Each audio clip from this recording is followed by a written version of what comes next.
قرآن کا معاملہ تو محفوظیت کی آخری درجے کو پہنچ گیا۔ اب اصل مرحلہ کیا تھا؟ حضور کے اقوال مبارک کو جمع کرنا، ان کو بھی تو سمیٹنا ہے نا۔ صحابہ ہیں، منتشر ہو گئے ہیں، کوئی صحابی کوفے چلے گئے، کوئی صحابی دمشق چلے گئے، کوئی کہیں چلے گئے، کوئی کہیں چلے گئے۔ میزبان رسول جو ہے وہ دفن ہے قسطنطنیہ کی فصیل کے باہر، حضرت ابو ایوب انصاری رضی اللہ تعالی عنہ۔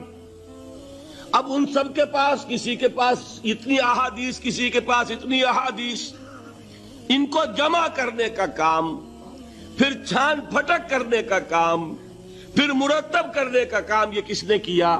محدثین کرام نے۔ بہت بڑے محسن ہیں اس امت کے محدثین کرام، پوری زندگیاں کھپائیں۔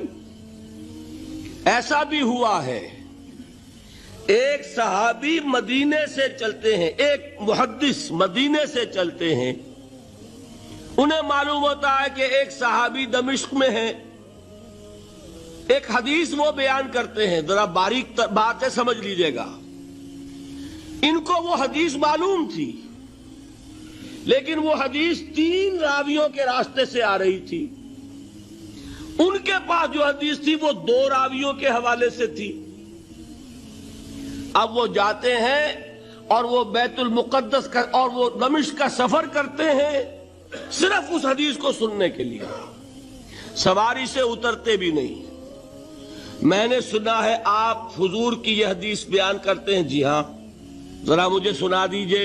سنا دیا، ویسے ہی اپنے اونٹ کی جو ہے گردن موڑ لی کہ واپس، بھائی اترو، ٹھہرو، قیام کرو۔ نہیں، میں صرف ایک حدیث رسول تم سے سننے کے لیے آیا تھا، میں اپنے اس سفر میں کوئی اور مقصد جمع نہیں کرنا چاہتا۔ یہ کام کیا محدثین نے۔ بہرحال میں اس وقت جمع و تدوین حدیث کے موضوع پر میری گفتگو نہیں ہے، لیکن چونکہ ہمارے اس جدید دور کے فتنوں میں ایک فتنہ ہے انکار حدیث کا۔ لوگ سمجھتے ہیں جیسے کہ ڈرائنگ رومز میں بیٹھے ہوئے آرام سے کتابیں پڑھتے ہیں، شاید ایسے ہی محدثین کا کام تھا۔ انہوں نے جس طرح زندگیاں لگائی ہیں اور جس طریقے سے حدیث کو جمع کرنے کے لیے مشقتیں جھیلی ہیں، اس کا آج ہم تصور نہیں کر سکتے۔ اچھا، وہ تو محدثین کرام ہیں، ان میں بھی اب ایک کا نام نوٹ کر لیجئے، چوٹی پہ کون ہے؟ امام بخاری، امام مسلم، امام ترمذی، امام احمد ابن حنبل، امام ابن ماجہ، امام ابو داؤد، سب ہیں، لیکن چوٹی پر رئیس المحدثین کون ہے؟ امام بخاری۔ اچھا، اب تیسرا طبقہ ہے ہمارے ہاں، دوسرا، وہ ہے فقہا۔ قرآن بھی جمع ہو گیا، حدیث بھی آ گئی، اب اس سے احکام نکالنے بھی تو ہے نا، استدلال کرنا ہے، حدیثوں کو جوڑنا ہے، قرآن کے ساتھ ان کا ربط تلاش کرنا ہے، اور پھر کوئی حکم تلاش کرنا ہے، اجتہاد کرنا ہے۔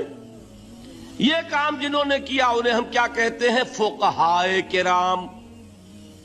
اور ان میں بہرحال جو لوگ یہاں جمع ہیں، مجھے یقین ہے کہ وہ اس بات کو تسلیم کرتے ہوں گے کہ ان میں چوٹی پر ہیں امام ابو حنیفہ رحمۃ اللہ علیہ، امام اعظم۔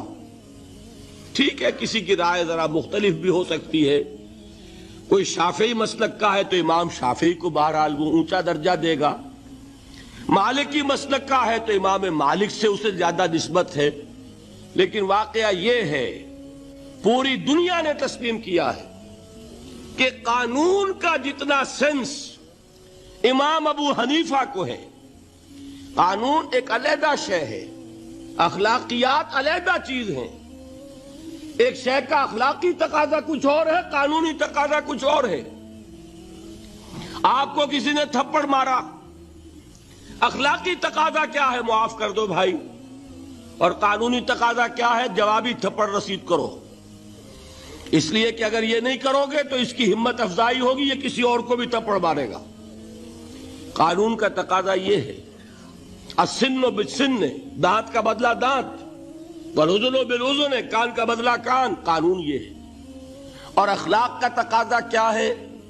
وَإِن تَعْفُوا وَتَصْفَحُوا وَتَغْفِرُوا، اگر تم بخش دو، معاف کر دیا کرو، لوگوں سے درگزر کیا کرو، فَإِنَّ اللَّهَ غَفُورٌ الرحیم، تو اللہ بھی تو غفور الرحیم ہے۔ تقاضے متضاد ہو گئے کہ نہیں؟ کسی معاملے کے اخلاقی پہلو کو پر نظر رکھنا یہ اور مزاج ہوگا، اور کسی معاملے کے قانونی پہلو کی گہرائی میں اترنا یہ اور مزاج ہے۔ میں اپنا احساس عرض کر رہا ہوں، اور دنیا میں جو بات مانی گئی ہے کہ جس کا نام لیگل سینس ہے، قانون کا ایک فہم، اس میں دنیا کا کوئی شخص مقابلہ نہیں کر سکتا امام ابو حنیفہ کا۔ آپ صحابہ کو ان سے مستثنیٰ کر دیجئے، ظاہر بات ہے انبیاء اور رسولوں کا معاملہ نہیں ہے، تو باقی انسانی نوع انسانی کے اندر امام ابو حنیفہ کا پلے کا کوئی شخص، ان کے برابر کا کوئی شخص قانون کا فہم رکھنے والا آج تک پیدا نہیں۔ تو سید الفقہاء کون ہوئے؟ امام ابو حنیفہ۔ اور رئیس المحدثین کون ہے؟ امام بخاری۔ یہ ساری جو میں نے اس وقت آپ کو تمہید بیان کی، وہ اس مسئلے کے لیے پریشان کن مسئلہ یہ ہے کہ امام ابو حنیفہ کی طرف یہ بات منسوب ہے کہ وہ یہ فرماتے ہیں الایمان قول، ایمان نام ہے صرف قول کا، عمل اس میں زیر بحث نہیں آتا۔ ولا یزید ولا ینقص، وہ ایمان نہ گھٹتا ہے نہ بڑھتا ہے۔ ایک سٹیٹمنٹ سمجھ میں آ گیا نا؟ اب دوسرا سٹیٹمنٹ سنیے، وہ ہے امام بخاری کا، رئیس المحدثین کا، الایمان قول وعمل، ایمان نام ہے قول اور عمل کے مجموعے کا، قول اور عمل دونوں چیزیں ایمان میں شامل۔ وَيَزِيدُ وَيَنْقُصُ، وہ گھٹتا بھی ہے بڑھتا بھی ہے۔ ایک مسلمان کو پریشان ہو جانا چاہیے کہ نہیں؟ ایمان جیسی بنیادی بات، سارا قصر تو یہیں سے تعمیر ہونا ہے، جڑ بنیاد ایمان ہے۔ ایمان کے بارے میں کوئی 14ویں صدی کے 15ویں صدی ہجری کے کوئی علماء ہوں، بڑے سے بڑے ہوں، ان کا اختلاف ہو جائے تو تشویش نہیں ہوگی۔ یہ کن کے درمیان اختلاف ہو رہا ہے؟ رئیس المحدثین امام بخاری اور سید الفقہاء امام ابو حنیفہ۔ اور کتنا بنیادی اختلاف، بظاہر متضاد باتیں، بظاہر کہہ رہا ہوں میں نے کہا تھا مجھے پہلے آپ کو پریشان کرنا ہے، پھر تاکہ آپ کی سمجھ میں بات آئے یہ پریشانی رفع کیسے ہوتی ہے۔ اسی سے علم میں اضافہ ہوتا ہے، بات جو ہے وہ گہرائی کے ساتھ سمجھ میں آتی ہے کہ مسئلہ پہلے سامنے ہو۔ مسئلے کی اہمیت سامنے نہیں ہوگی تو آپ توجہ اتنی نہیں کریں گے۔ تو دیکھیے تضاد کتنا ہے، بعد المشرقین جسے کہتے ہیں ہم اپنے محاورے میں، کہ ایک مشرق کی بات ہے تو دوسری مغرب کی ہے۔ الایمان قول، نہیں، الایمان قول وعمل، تضاد ہے نا۔ لا یزید ولا ینقص، نہیں، یزید وینقص، تو یہ تو معلوم ہوتا ہے کہ بہت زبردست اختلاف ہے جو حل نہیں ہو سکے گا۔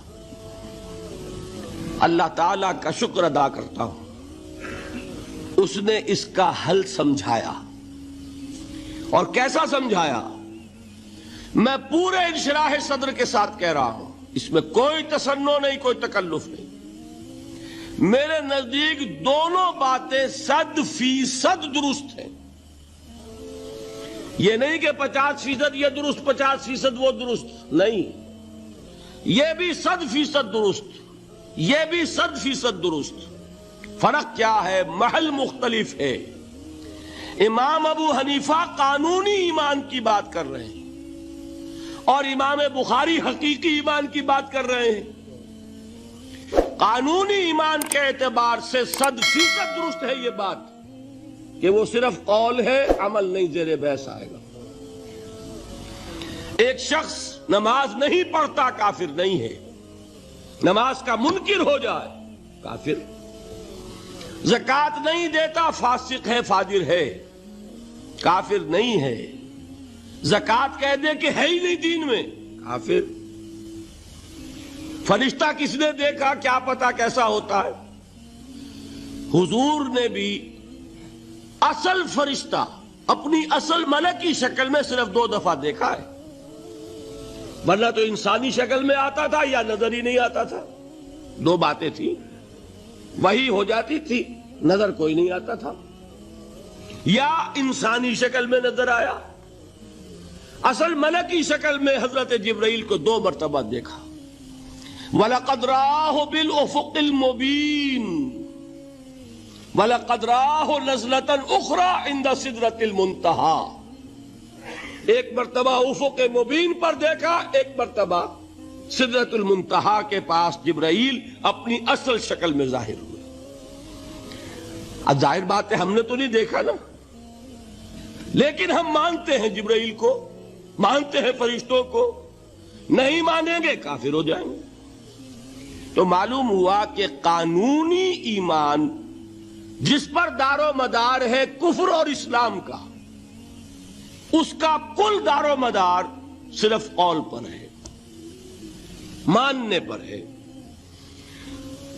اقرار باللسان پر ہے۔ یہ بات آپ نے سنی ہوگی، امام ابو حنیفہ کا قول ہے 100% درست کہ گناہ کبیرہ سے بھی انسان کافر نہیں ہوتا۔ کبیرہ گناہ ہے، شراب پی ہے، کافر نہیں ہے، حد لگا دو۔ حضرت عمر نے اپنے بیٹے پر حد جاری کی، ایک مرتبہ مصر میں حد جاری ہو چکی تھی، لیکن حضرت عمر کو احساس ہوا کہ وہاں شاید رعایت کی گئی ہوگی خلیفہ کے بیٹے پر حد جاری کرنے میں، لہذا پھر بلایا اپنے پاس اور دوبارہ حد جاری کی۔ حد جاری کرو لیکن کافر نہیں ہوگا۔ اگر کسی سے زنا ہو گیا ہے، میں آپ کو واقعہ سنا چکا، غامدی خاتون، حد جاری ہو جائے گی، لیکن یہ کہ اس کو کافر نہیں کہہ سکتے۔ کافر کیا کہیں گے، میں تو سنا چکا آپ کو۔ بعض لوگ آج یہ بھی کہہ دیتے ہیں کہ یہ تو ایک ایسی ہی افسانوی شخصیت ہے، کوئی اس کا وجود ہی نہیں تھا۔ بڑی زیادتی کرتے ہیں، خاص طور پر ہمارے بعض اہل تشیع یہ کہتے ہیں، حالانکہ ان کی کتابوں کے اندر درج ہے کہ حضرت علی نے عبداللہ ابن سبا اس کے 40 ساتھیوں کو آگ میں زندہ جلوایا۔ رجال کشی کے اندر دیکھ لیجیے لکھا ہوا موجود ہے۔ لیکن چونکہ کچھ لوگوں نے شیعت کے لیے لفظ سبائیت استعمال کرنا شروع کر دیا، اس لیے وہ ڈیفنس میں کہتے نہیں سبا تو یہ تو افسانوی شخصیت ہے، سبا کوئی تھا ہی نہیں عبداللہ ابن سبا۔ نہیں، عبداللہ ابن سبا ایک شخص تھا یہودی، وہ اسلام کا لبادہ اوڑھ کر آ گیا دارالاسلام میں۔ حضرت عثمان رضی اللہ تعالیٰ عنہ کا عہد۔ اور ایک مغالطہ میں چاہتا ہوں کہ ان دی فرسٹ انسٹنس دفاع کر دوں۔ عام طور پر اتنی غلط طریقے سے تاریخ بیان ہوئی ہے کہ حضرت عثمان کے عہد خلافت کو سمجھتے ہیں پورا کا پورا عہد خلافت غالباً فتنوں ہی کے اندر تھا اور اختلافات ہی تھے اور خانہ جنگ۔ معاذ اللہ، ایسا نہیں تھا۔ طویل ترین دور جو ہے دور خلافت حضرت عثمان کا ہے، 12 سال۔ حضرت ابوبکر کے 2.5 سال، حضرت عمر کے 10 سال، دونوں کو جمع کریں گے تو عثمان کا، اور اس میں 10 سال بالکل اسی شان کے ہیں جو حضرت عمر کے خلافت کے شان ہیں، کوئی اختلاف نہیں۔ اور فتوحات کا دائرہ بڑھتا چلا جا رہا ہے، تھمتا نہ تھا کس چیز سے سیل رواں ہمارا۔ اس کے آخری ایام میں یہ شخص آیا اور اس نے ایک تو یہ کیا کہ پرانی جو قبائلی عصبیت تھی اس کو زندہ کیا۔ خلافت تو بنو ہاشم کا حق ہے، محمد ہاشمی تھے صلی اللہ علیہ وسلم، ہاؤ کم یہ ایک بنو امیہ کا شخص کیسے بیٹھا ہے؟ دیکھیے اس شخص نے کتنا انتظار کیا۔ حضرت ابوبکر بنو امیہ میں سے نہیں تھے، لہذا یہ فتنہ اس کے خلاف نہیں ہو سکتا تھا، کیونکہ چشمک جو تھی وہ بنو امیہ اور بنو ہاشم کی تھی، بڑی پرانی تھی، یہ بڑے برابر کے یہ دو کلینز جو تھے مد مقابل تھے ایک دوسرے کے، باقی چھوٹے قبیلے تھے، بنو تیم ہے، بنو عدی ہے، لیکن مقابلہ تھا بنو امیہ اور بنو ہاشم کا۔ حضرت ابو بکر بنو تیم میں سے، حضرت عمر بنو عدی میں سے، بنو امیہ میں سے حضرت عثمان۔ اب اس کو موقع ملا، اب آیا یہ اموی، یہ بن گیا، یہ سب غاصب ہیں، ابو بکر بھی، عمر بھی، عثمان بھی۔ خلافت پہلے دن سے علی کی ہے اور اس کو ملنی چاہیے۔ اس سے آگے بڑھ کر، اور علی تو خدا ہے، انکارنیٹ، گاڈ انکارنیٹ، یہ اس کا عقیدہ جس نے پھیلایا۔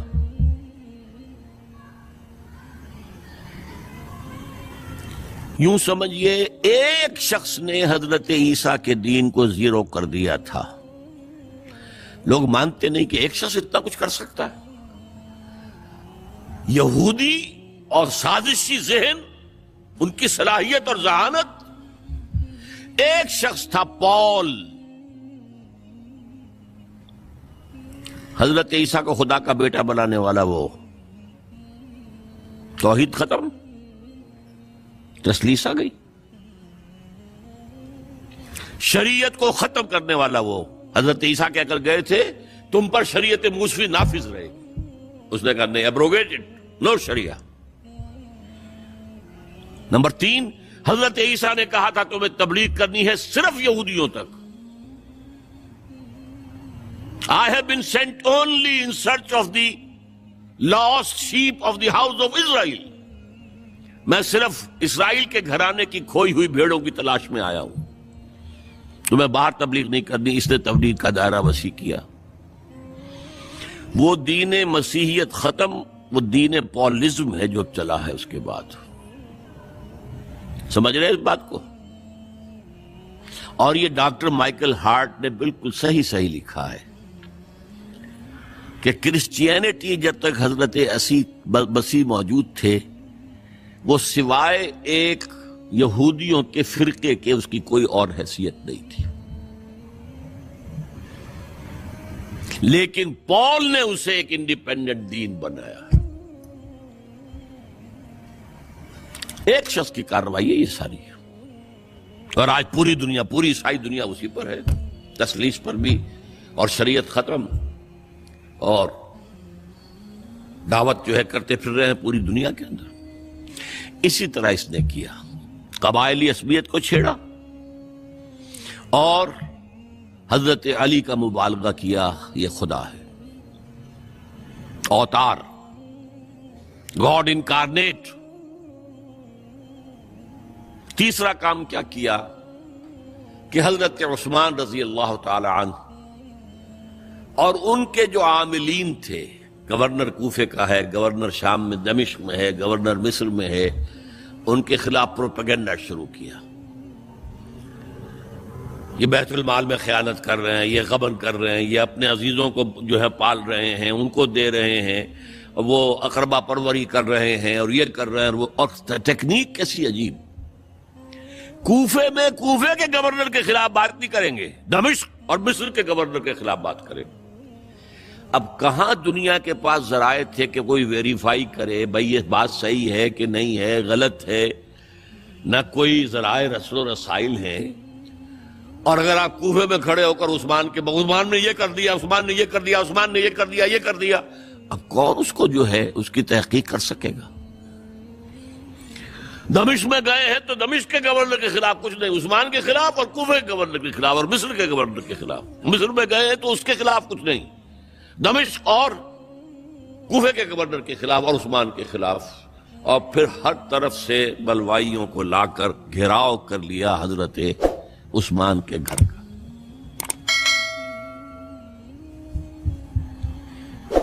یہ تحریک ہے جو بہت زبردست کامیابی سے ہمکنار ہوئی، یہودی سازش۔ اب تمام صحابہ کہہ رہے ہیں حضرت عثمان سے کہ آپ ہمیں موقع دیں کہ ہم ان کا سر کچل دیں۔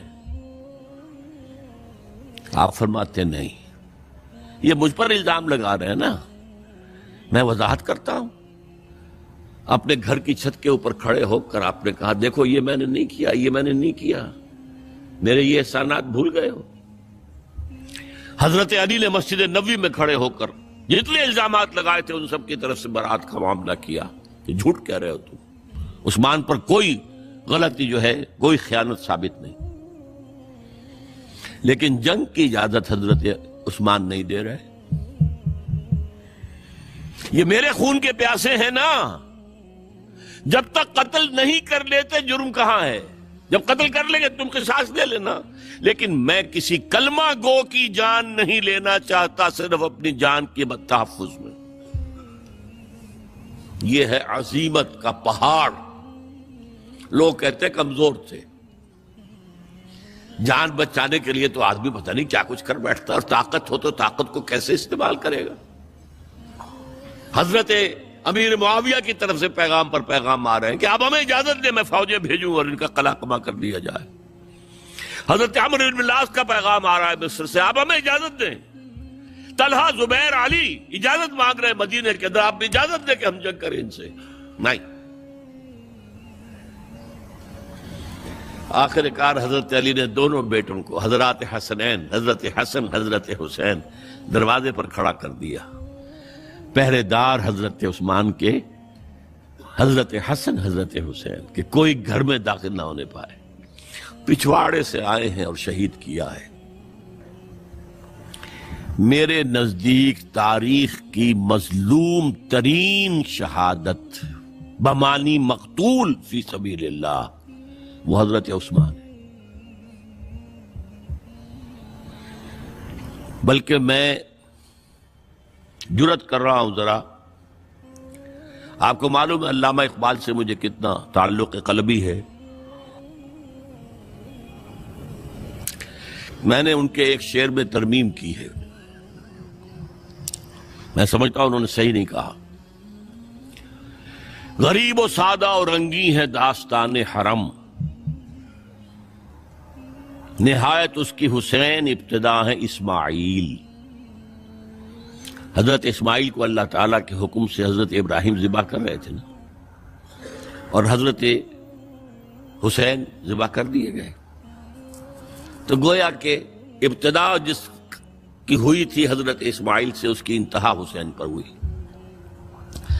میں کہتا ہوں بالکل غلط۔ ان کو ذبح کر رہا تھا خلیل اللہ، اور ان کو قتل کر رہے ہیں یزیدی اور زیادی اور کوفی۔ کوئی تقابل ہے؟ وہ قتل نہیں ہوئے، یہ قتل ہو گئے۔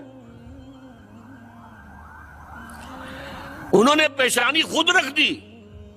یہاں تو حضرت عثمان لڑتے ہوئے، حضرت حسین لڑتے ہوئے شہید ہوئے۔ کون سی چیز مشترک ہے؟ ایک مصرے میں جمع کر دیا ہے، صنعت لفظی تو آپ کہتے ہیں اس کو، لیکن کیا مشترک کیا چیز ہے؟ اور میں نے امید ہے علامہ اقبال سے ملاقات ہوگی اگر آخرت میں، تو وہ میری اس بات کو تسلیم کریں گے۔ میں نے اس شعر کا دوسرا جو مصرع ہے بدلا ہے، نہایت اس کی ہے عثمان ابتدا حابیل۔ حابیل جنہوں نے کہا تھا بھائی جان آپ مجھے قتل کرنے کے لیے ہاتھ اٹھائیں گے تو میں اپنا ہاتھ نہیں اٹھاؤں گا آپ کو قتل کرنے کے لیے۔ عثمان نے کہا کہ میں نہیں کسی کو قتل کروں گا، کسی کلمہ گو کو، جو مجھے قتل کر دیں گے پھر ان سے قصاص لے لیں۔ عثمان کے پاس لاکھوں کی فوجیں، اسٹینڈنگ آرمیز، پھر بھی انہوں نے اپنی جان دے دی۔ حضرت حسین بہرحال جتنے بھی افراد تھے بہادری سے، شجاعت سے لڑتے ہوئے شہید ہوئے، اس میں کوئی شک نہیں، لیکن لڑتے ہوئے شہید ہوئے نا۔ حابیل کی طرح یہ تو نہیں کہا کہ تم مجھے کرتے ہو تو کر دو، میں تو تمہیں قتل نہیں کروں گا، نہیں۔ بہرحال یہ جو تھا فتنہ، اس کو کہا ہے اور اس کو کتاب میں لکھا گیا، باقاعدہ ایک تصنیف ہے، الفتنۃ الکبریٰ، عظیم ترین فتنہ، حضرت عثمان کی شہادت۔ اس وقت عبداللہ ابن سلام رضی اللہ تعالی عنہ ایک یہودی عالم دین تھے جو اسلام لے آئے تھے، انہوں نے کہا تھا لوگوں ڈرو، عثمان کے خون کا نہ بہانا۔ میں جانتا ہوں تاریخ بنی اسرائیل کی، اگر کبھی کوئی نبی جو ہے اگر شہید کیا گیا تو 70,000 آدمی اس کے بعد مارے گئے اللہ تعالی کی طرف سے، اور نبی کا اگر کوئی خلیفہ قتل کیا گیا تو 35,000 آدمی مارا گیا۔ تو اگر تم نے عثمان کو قتل کر دیا تو یہ خون کے دریا جو ہیں پھر آ جائیں گے امت کے اندر، باز آ جاؤ، خدا کے لیے باز آ جاؤ۔ لیکن نہیں، بہرحال حضرت علی رضی اللہ تعالی عنہ نے بلایا عبداللہ ابن سبا کو اپنے ہاں۔ تم کہتے ہو کہ میں خدا ہوں؟ ہاں آپ خدا ہیں۔ توبہ کرتے ہو کہ نہیں؟ نہیں۔ میں تمہیں زندہ جلا دوں گا؟ جلا دو۔ تم خدا ہو، ہماری آزمائش کر رہے ہو۔ حضرت علی نے عبداللہ ابن سبا کو 40 ساتھیوں سمیت زندہ جلوایا،